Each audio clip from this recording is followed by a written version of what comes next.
Nathan Thompson with Pro Video Coalition, here with Nick Sadler from My Chemical Romance. So I'm joined here by Nick Sadler from Chemical Wedding, and what are we looking at here? I guess let's show some. This is we won this Emmy last year for our development of Artemis Director's Viewfinder and the Artemis Director's Viewfinder system. But this is the latest version of Artemis Director's Viewfinder. It's a physical viewfinder.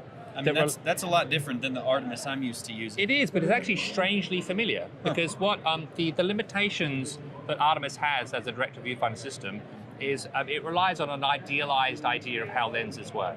Now, generally speaking, your average 50mm lens is never a 50mm lens. It's somewhere like a 51 or a 52 at infinity. But as you focus the lens forward, that breathing that we look at in lenses is actually a micro change in focal length. It's a little bit of a zoom, especially depending on what lens you're using. Exactly. Yeah. So if you're out in the field and you're evaluating where to put your lens in a very critical manner, an optical viewfinder is a good tool. The problem is, the optical viewfinders relies on having ground glasses, and now with 6,500 different camera formats that are available to cinematographers, it's very difficult to have 6,500 focus screens. I was just shopping around for director's viewfinders, and I decided not to buy one because I said, we have the Venice, we have the LF, and no director's viewfinder has full frame ground glass, or very few of them have full frame. And it's a dilemma because the people I supply equipment to are very precise in how they work. We have Larry McConkey and Jim McConkey, who's working on Marvelous Mrs. Maisel, one of the best camera operators in the world. He's extremely precise in terms of how he lines up the camera. And Jim McConkey uses this on the Marvelous Mrs. Maisel to line up shots. What this does is this allows you to put any lens you like of any anamorphic squeeze ratio, spherical, doesn't matter, onto this device, which will reproduce the exact field of view for any given camera format. So at the moment, we're producing what this camera, the Alexa LF in open gate mode, would look like with the Bausch & Lomb Baltar 35mm. Actually, this is the 35. Let's put on the 50. So it enables us to reproduce exactly what that camera lens combination would be. Now, if I'm in the field and I'm working with the director, we need to plan an over-the-shoulder shot and apply a look and send it to someone. I can use tools in here to quickly put an over-the-shoulder in frame. I can then move this subject around, and then very quickly... Now you're storyboarding. ...create storyboard frames. The issue with regards to cinematographers is that our control over the image has been a bit eroded over time. This is the tool to kind of give that control back. Now, I'm lining up a shot with the director doing this, but over my shoulder is my gaffer.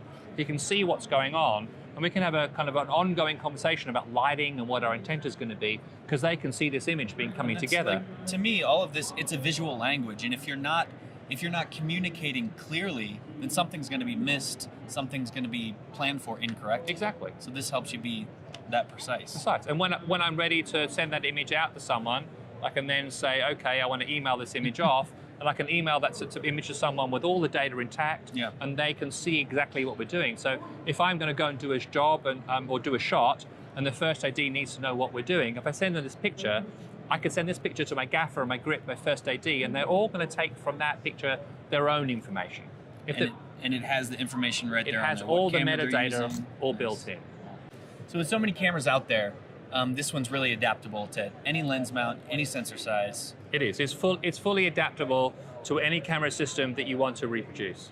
That's the key part of this equation, is that with so many different cameras in the market, if you want to get a viewfinder that's going to accurately represent your system, your rental house has to get a viewfinder, pull the ground glass out, mark it up just for that one format. But as you're shooting, you might be shooting 3 different formats, so you need 3 different viewfinders. This is an expensive device. This is $9,500, but still it's cheaper than your average director's viewfinder in a box, which is going to cost you closer to 20, with all the ground glasses and everything to make it work. This will do anamorphic in any squeeze ratio, and the way we do our anamorphic is the exact same way they do it in post. So our anamorphic desqueeze is far more accurate than an anamorphic desqueeze in a regular optical viewfinder. Very good. And I saw there were even LUTs in here, so you can adjust the coloration. Exactly. So we can do a LUT emulation to when you're working with the director, they want to see more of what you're doing. And as a cinematographer, you want to stay in control of the image and show the director emulations of what things are going to look like.